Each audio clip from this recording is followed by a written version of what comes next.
एक विनंती माझा सूचना हॅलो हॅलो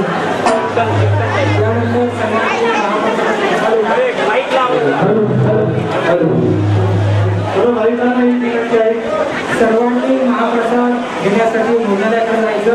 सायंकाळचं सत्र 5 ते 7 त्यावेळी कीर्तनाचं सत्र होईल. 7चं सत्र झाल्यानंतर महाप्रसाद घेऊन बाबांनी विनंती केली आहे की ज्या भाविकांचा लांबचा प्रवास असेल त्यांनी निघायचं आटाकाठीच्या प्रवासाला सुरुवात करायची, उशीर करायचा नाही. पूर्वीच्या ज्या भाविकांना घ्यायचे असेल मंत्र घेणारे भाविक फक्त कीर्तन संपल्यानंतर कर्मभूमीमध्ये एकत्रित जमतील. बाकी भाविकांना कीर्तन संपल्यानंतर प्रसाद घेऊन जाण्यास हरकत नाही. कारण परतीचा प्रवास प्राप्त आहे.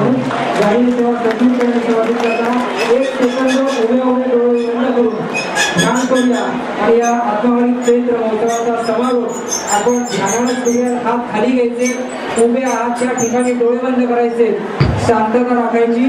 3 दिवसाचं हे ध्यान पुष्प माऊलींच्या चरणी ध्यानातूनच आपण समर्पित करून या आत्मावली चैत्र महोत्सवाचा हा मध्यान्ह सत्राचा समारोप करणार आहोत.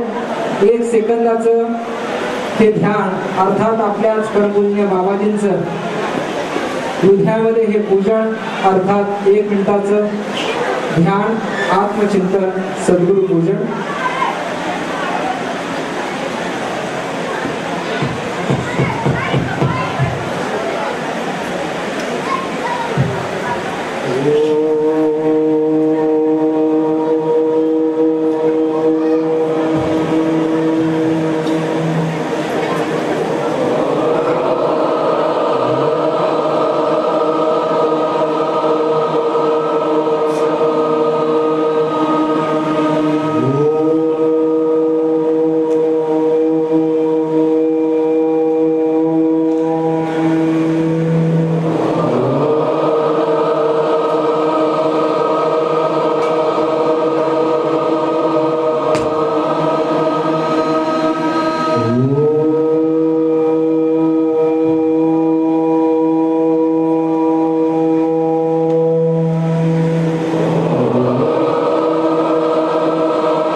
एवढंच सांगू इच्छितो की सद्गुरु कृपेनं हा चैत्र महोत्सव फक्त उपस्थित असणाऱ्या सर्व भाविकांनी किंवा संतांनी अनुभवलेला नाही, तर माहिती आणि तंत्रज्ञानाची जोड घेऊन हा संपूर्ण 3 दिवसाच्या कार्यक्रमाचं थेट प्रक्षेपण अर्थात लाईव्ह प्रोग्राम आपल्या आश्रमाच्या वेबसाईटवरती अर्थात www.vishwatmak.org वरती हजारो भाविकांनी हा पाहिलेला आहे आणि त्याची नोंद आज ध्यानपीठाकडे आली. याचं सर्व श्रेय श्रीमान प्रशांत खिलारी सर आणि श्रीमान सुधाकरजी मंडिक सर यांच्याकडे जातं.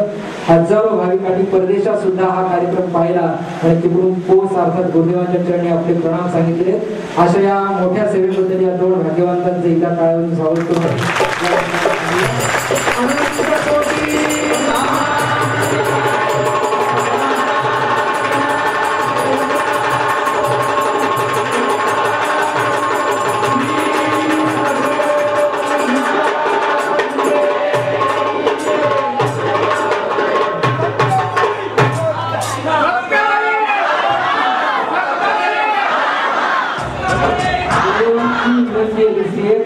खूप लांबचा प्रवास असेल, परराज्याचे, बेळगावचे, मध्य प्रदेशचे, गुजरातचे बरेच लांबचे भाविक आहेत.